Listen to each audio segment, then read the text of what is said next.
የፖሊዮ በሽታ በማህበረሰቡ ላይ የሚያደርሰው አካላዊና ኢኮኖሚያዊ ጫና ቀላል አይደለም። ይህንንም ለመከላከል በመንግስት የተለያዩ ስራዎች ይሰራሉ። ከመጋቢት 18 እስከ 21 ድረስ ቤት ለቤት የሚሰጥ የአምስተኛ ዙር የተቀናጀ ሀገር አቀፍ የፖሊዮ ክትባት ዘመቻን አስመልክቶ ህብረተሰብን ተደራሽ ለሚያደርጉ የሚዲያና የኮሙኒኬሽን ዘርፍ አካላት የግንዛቤ ማስጨበጫ ስልጠና መሰጠቱን የማዕከላዊ ኢትዮጵያ ክልል ጤና ቢሮ የህብረተሰብ ጤና ኢንስቲትዩት ዋና ዳይሬክተር አቶ ማሙሽ ሁሴን ገልጸው የፖሊዮ ክትባት ስራ በከፍተኛ ትኩረት እንደሚሰራም ተናግረዋል።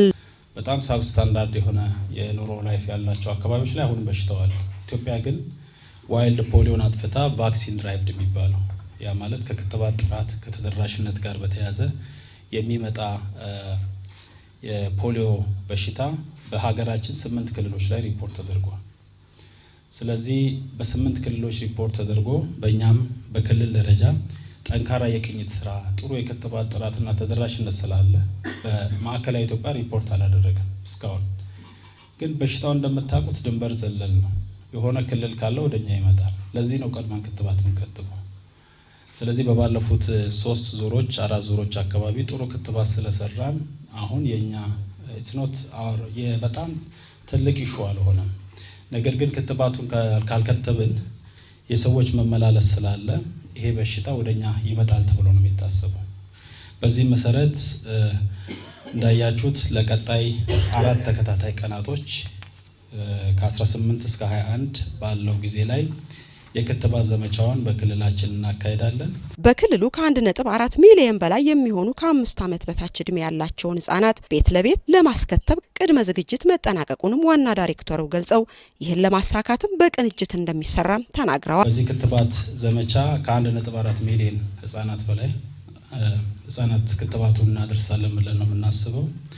ይህን ክትባት ለማሳካት ጠንካራ ቅድመ ዝግጅት በክልል ደረጃ ተደርጓል። ባለሙያዎችን የማሰልጠን ግብአቶችን የማስገባት ወደታች የቅዝቃዜ ሰንሰለቱን የመጠበቅ እና እስከታች ያለው መዋቅር ተግባሩን አውቆት ወደ ተግባር እንዲገባ ወይም እንዲዘጋጅ የሚያደርግ አጠቃላይ ዝግጅት አድርገናል። በተቀናጀ የፖሊዮ ክትባት ዘመቻም የላንቃ መሰንጠቅና የአፈጣጠር ችግር ያለባቸውን ህጻናት የመለየትና የነጻ ህክምና አገልግሎት እንደሚሰጥም ተናግረዋል። ከዚህ ውጪ በዚህ ስራ ክትባት ብቻ ሳይሆን አብረን የምንሰራቸው ስራዎች አሉ። አንደኛው ክትባት ያቋረጡ ህጻናቶችን ለያለን።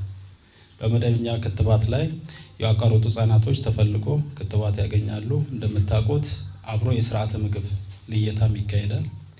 ያ ብቻ ሳይሆን የተፈጥሮ የአፈጣጠር ችግር ያለባቸው ህጻናት በተለይ ቆልማማ እግር ያላቸው የከንፈርና የላንቃ መሰንጠቅ ያለባቸው ህጻናቶችንም ለይተን እንደተለመደ ወደ ህክምና እናመጣለን። በዚህ ክልል ደረጃ በጣም ጥሩ ትልቅ ተሞክሮ ያለበት ስራ እነዚህ ህጻናቶች ከቤት የማውጣትና ለህክምና የማምጣት ነው። በክልል ደረጃ በጣም ጥሩ እንቅስቃሴ ያለው ነው። በሀገር አቀፍ ደረጃም ክልሉን ቢያንስ እውቅና እንዲያገኝ ጥረት ያደረግንበት ሂደት አለ። በዚህኛውም ካምፔን እንቀጥላለን ማለት ነው። ስለዚህ በአጠቃላይ ክትባት ብቻ ሳይሆን የተቀናጀ ክትባት ዘመቻ እንደሆነ በደንብ መያዝ ያስፈልጋል። ከሚዲያ ምን ይጠበቃል? ሚዲያ ይሄን ስራ እስከሚያልቅ ድረስ የተለመደውን የማስተዋወቅ ስራ ይሰራል ማለት ነው። አንደኛው ለሰው ግንዛቤ መፍጠር ያስፈልጋል። በተለይ የፖሊዮ ወረርሽኝ የሚያመጣውን ጉዳት መነሻ ያደረገ የማስተዋወቅ ስራ መስራት ይጠይቃል። ያ ብቻ አይደለም፣ እስከሚያልቅ ድረስ የግንዛቤ ስራውን ከአንዳንድ የሚፈጠሩ ከአንዳንድ አካባቢዎች ላይ ከክትባቱ አቀባበል ጋር በተያያዘ ያሉ ጉለቶችን እየፈታ ይመጣል ሚዲያ ብለን ነው የምናስበው።